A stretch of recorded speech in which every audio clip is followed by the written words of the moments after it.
വേദപുസ്തകത്തിൽ രൂത്ത് കഴിഞ്ഞാൽ സ്ത്രീകളുടെ പേരിൽ അറിയപ്പെടുന്ന പുസ്തകമാണ് എസ്തർ. എസ്തറിൽ കൂടി യഹൂദ ജനത്തിന്റെ വിടുതൽ നടക്കുമെന്ന് മൊർദെഖായി മുൻകൂട്ടി കണ്ടിരുന്നു. അതുകൊണ്ടാണ് വസ്തി രാജ്ഞിയുടെ അനുസരണക്കേടിൽ കോപിഷ്ഠനായ അഹശ്വേരോശ് രാജാവ് പുതിയ രാജ്ഞിയെ തിരഞ്ഞെടുക്കുവാനുള്ള വിളംബരം പുറപ്പെടുവിച്ചു. അതിൻ പ്രകാരം അനേകം കന്യകമാർ കൊട്ടാരത്തിൽ വന്നു. ആ കൂട്ടത്തിൽ മൊർദെഖായി സുന്ദരിയായ എസ്തറിനെയും കൊട്ടാരത്തിലേക്ക് അയച്ചു. അവിടെ ദൈവത്തിന്റെ പ്രവൃത്തി വെളിപ്പെട്ടു. അഹശ്വേരോശ് രാജാവിന്റെ ഹൃദയം എസ്തറിനോട് പറ്റിച്ചേരുകയും അവളെ തന്റെ രാജ്ഞിയായിട്ട് നിയമിക്കുകയും ചെയ്തു. ഈ എസ്തർ രാജ്ഞിക്ക് ഒത്തിരി സവിശേഷതകൾ ബൈബിളിൽ കാണുവാൻ കഴിയും. അവ ഏതൊക്കെയാണെന്ന് നമുക്കൊന്ന് നോക്കാം. ഒന്ന്, ധൈര്യം. ധൈര്യത്തോടെ കാര്യങ്ങൾ ചെയ്യുവാനുള്ള കഴിവ് എസ്തറിനുണ്ടായിരുന്നു. അതുകൊണ്ടാണ് ഒരിക്കൽ മൊർദെഖായി എസ്തറിനോട് പറഞ്ഞു, നീ ഇനിയും മിണ്ടാതിരുന്നാൽ ഇസ്രായേൽ ജനത്തിന്റെ ഉദ്ധാരണവും രക്ഷയും മറ്റൊരിടത്തുനിന്ന് വരും, എന്നാൽ നീയും നിന്റെ പിതൃഭവനവും നശിച്ചു പോകും. ഈ വാക്കുകൾ കേട്ടപ്പോൾ അവൾക്ക് തന്റെ ഉത്തരവാദിത്തത്തെക്കുറിച്ച് ഓർമ്മ വരികയും അവൾ ധൈര്യപൂർവ്വം രാജാവിന്റെ അടുക്കൽ ചെല്ലുവാനും തീരുമാനിച്ചു. പൊതുവെ രാജാവിന്റെ പെർമിഷൻ ഇല്ലാതെ അന്തഃപുരത്തിൽ ചെന്നാൽ രാജാവ് കോപിഷ്ഠനാകും. എന്നാൽ തന്റെ ജീവൻ തന്നെ പണയം വെച്ചുകൊണ്ട് എസ്തർ രാജ്ഞി വളരെ ധൈര്യത്തോടുകൂടി രാജാവിന്റെ അടുക്കൽ പോകുവാൻ തീരുമാനിച്ചു. എന്നാൽ അവിടെയും ദൈവത്തിന്റെ പ്രവൃത്തി വെളിപ്പെട്ടു. രാജാവിന്റെ ഹൃദയം ദൈവം എസ്തർ രാജ്ഞിക്ക് വേണ്ടി അനുകൂലമാക്കുകയും രാജാവ് അവരുടെ ആവശ്യത്തെ കേൾക്കുവാൻ തയ്യാറാവുകയും ചെയ്തു. രണ്ടാമത്തെ ക്വാളിറ്റി, വിനയം. എസ്തർ രാജ്ഞിയാണെങ്കിലും മൊർദെഖായിയോടും ദൈവത്തിന്റെ പദ്ധതിയോടും വളരെ വിനയവും അനുസരണയും ഉള്ളവളായിരുന്നു.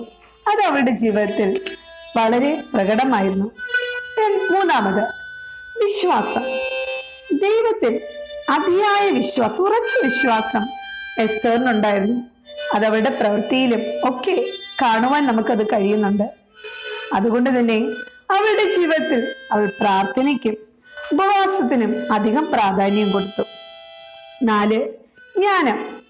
വളരെ ജ്ഞാനത്തോടെ പെരുമാറുവാനുള്ള കഴിവ് എസ്തറിനുണ്ടായിരുന്നു.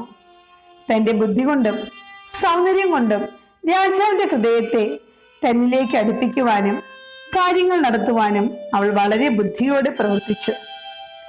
5, അനുകമ്പ. തന്റെ ജനത്തോടുള്ള അവളുടെ അനുകമ്പയും കരുതലും വലുതായിരുന്നു.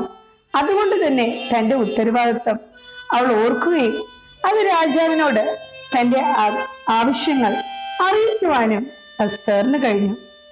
അടുത്തത്, നേതൃത്വ പാടവം. നല്ല നേതൃത്വ പാടവം എസ്തറിനുണ്ടായിരുന്നു.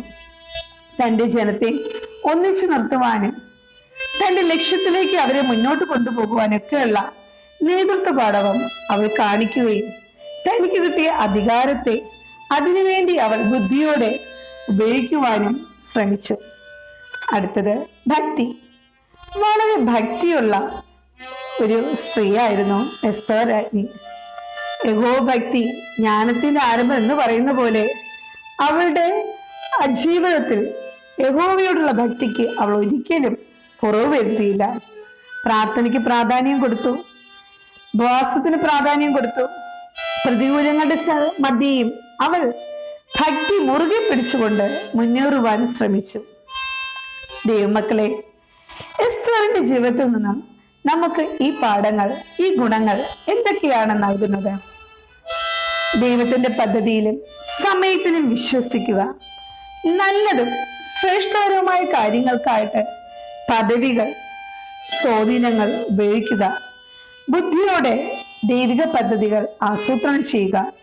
നല്ല ഒരു പൊതു ലക്ഷ്യത്തിലേക്ക് എല്ലാവരെയും ഒന്നിപ്പിച്ച് മുന്നോട്ട് കൊണ്ടുപോകുക. ഈ ഗുണഗണങ്ങളൊക്കെയും എസ്തറിൽ നമുക്ക് കാണുവാൻ കഴിയുന്നു. അങ്ങനെയെങ്കിൽ പ്രിയരെ, നമുക്കും എസ്തറിന്റെ മാതൃക പിന്തുടരാം.